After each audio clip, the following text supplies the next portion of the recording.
Where to begin? Let us count the ways. There are two typical beginnings all writers generally experience in writing a story.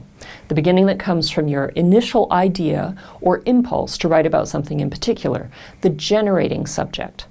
The beginning that is generated as you continue to write and discover your real subject. Your challenge is to let go of your generating subject and find your real subject. This is why in writing workshops, a common comment is, your story actually begins on page 3. Our focus today is on refining your opening after you've discovered your real subject. The opening, as you probably remember from Creative Writing 209, is vital to grabbing your reader's attention. It's the prime real estate of your story. Without a strong opening, a reader really hasn't got an incentive to keep reading to see what will happen next. The opening is your opportunity to introduce character, establish narrative voice, raise questions, and hint at the type of story to follow. There are many ways to begin a story. Here are 8 typical types of beginnings. Call me Ishmael. I am an invisible man. If you really want to hear about it, the first thing you'll probably want to know is where I was born and what my lousy childhood was like and how my parents were occupied and all before they had me and all that David Copperfield kind of crap, but I don't feel like going into it if you want to know the truth. Recognize any of these famous openings? They're from Melville's Moby Dick, Ralph Ellison's The Invisible Man, and of course, Catcher in the Rye by J.D. Salinger. Each of these openings set a storytelling tone and intimacy that reveals character, their socioeconomic class, education, etc. The beginning lines offer a clear introduction into the character and are usually, but not always, told in the first-person point of view. Once upon a time, it was a dark and stormy night. Now, we've warned you in this course and in 209 about avoiding cliches, so why would we mention it now as a way of starting your story? Yes, you should absolutely be careful of the cliche, but sometimes you'll use this type of opening to signal to the reader what type of story will follow.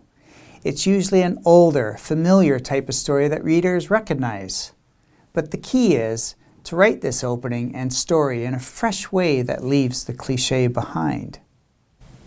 Here's Olga in Anton Chekhov's story, The Birthday Party. The obligation to smile and talk continuously, the stupidity of the servants, the clatter of dishes, the long intervals between courses, and the corset she had to put on to conceal her pregnancy from her guests. Notice 2 things in this type of opening. It clearly delays the action of the story, but it also gives insight into Olga's character. When starting with character description, you'll want to move into the action of the story fairly quickly. But a character-focused opening that gives a glimpse into who they are and what their attitudes are is a great way to get your reader's attention. Character, if you remember back to 209, is story, and story is character. So here's a long opening by the American author Cormac McCarthy from his early novel, Outer Dark. They crested out on the bluff in the late afternoon sun with their shadows long on the sawgrass and burnt sedge, moving single file and slowly high above the river, and with something of its own implacability, pausing and grouping for a moment and going on again, strung out in silhouette against the sun and then dropping under the crest of the hill into a fold of blue shadows with light touching them about the head in spurious sanctity, until they had gone on for such a time as saw the sun down altogether, and they moved in shadow altogether, which suited them very well.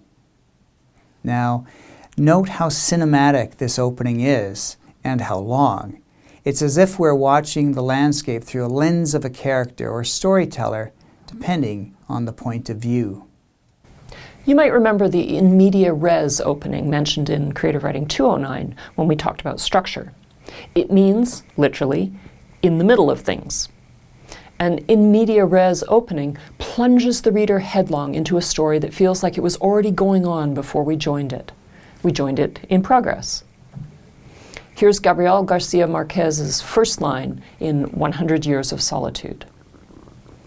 Many years later, as he faced the firing squad, Colonel Aureliano Buendia was to remember that distant afternoon when his father took him to discover ice.